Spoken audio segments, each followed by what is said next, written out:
हम Cape of the Good Hope पे खड़े हैं और Cape of the Good Hope the most south western part of the African continent. यहाँ पे बड़े अफ्रीका खत्म होता है। आप पीछे देख रहे हैं दो दरिया मिल रहे हैं, एक अटलांटिक ओशन है, दूसरा इंडियन ओशन है, और दोनों आपस में मिल रहे हैं यहाँ पे।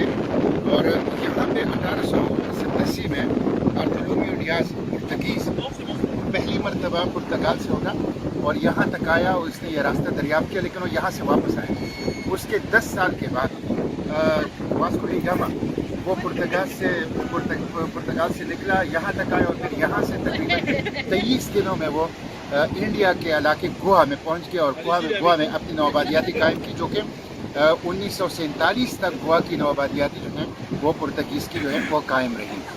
ये ईस्ट और वेस्ट के दरमियान एक बहुत ही स्ट्रेटेजिक पॉइंट है और यहाँ पे एशिया, अफ्रीका, यूरोप और अमेरिका तीनों की जो ट्रेड होती थी उसके लिए ये पॉइंट बहुत अहम था।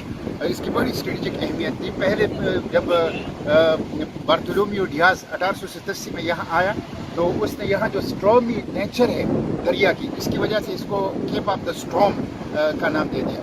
लेकिन किंग जॉन II ऑफ पुर्तगाल ने उसको एक अपॉर्चुनिटी समझा कि ये इंडिया के लिए और मशरिक के लिए एक नया तिजारती सफ़र रास्ता सामने आई, इसलिए उसने उसको केप ऑफ स्टॉर्म के बजाय Cape of the Good Hope का नाम दिया। और ये इस वक्त हम Cape of the Good Hope पे करें। सच्ची बात यह है कि वास्को डी गामा और बार्थोलोमेओ डियाज यहाँ पहुँचने से तारीख़ बदल गई। यूरोप की तारीख़ भी, अफ्रीका की तारीख़ भी, एशिया की तारीख़ भी और अमेरिका की तारीख़ भी। और उसके नतीजे में तिजारत भी, आलमी तिजारत का एक दौर का आगाज़ हुआ, नौआबादियाती दौर का आगाज़ हुआ और उसके नतीजे में पूरी दुनिया की शक्ल जो है बिल्कुल चेंज हो गई।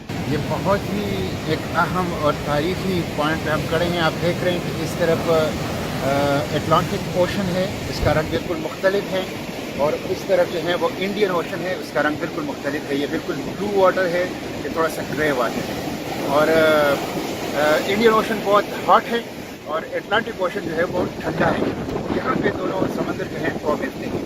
और जैसे मैंने पहले भी कहा कि ये वो जगह है जहाँ बार्थोलोमेओ डियाज और फिर उसके बाद वास्को डी गामा जो हैं वो आए थे और नौआबादियाती दौर का और ग्लोबल ट्रेड का आगाज़ हुआ था। और एक तरह से साइंटिफिक रिवोल्यूशन जो है वो भी एक एंगल से आप कह सकते हैं कि यहीं से वो शुरू हुआ था। तो ये वो बहुत ही अहम पॉइंट है। दोनों समंदर जो हैं, बहरे हिंद और बहरे उकियानूस, वो यहाँ पे इस मुकाम पे एक दूसरे से मिलते हैं।